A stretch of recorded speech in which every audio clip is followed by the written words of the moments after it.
There are a variety of special pads on the PCB. What are their functions? First, the cross-welding pad.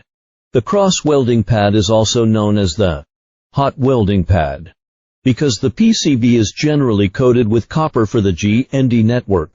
After the PCB shell device is installed with the cross hole, the GND is actually connected to the earth and the PCB shell plays a shielding role on some occasions, hot air pad, etc. Its role is to reduce the external heat dissipation of the pad in the welding, to prevent the virtual welding or PCB peeling caused by excessive heat dissipation.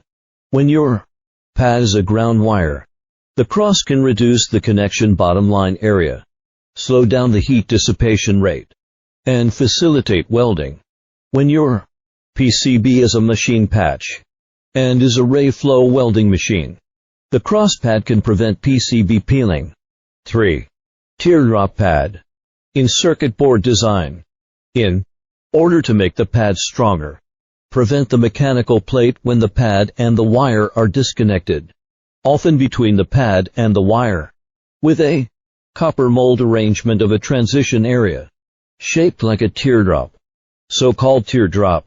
XZH Technology Co., Ltd. is a one-stop PCBA service provider. Pay attention to me. Take you to know more about PCBA knowledge.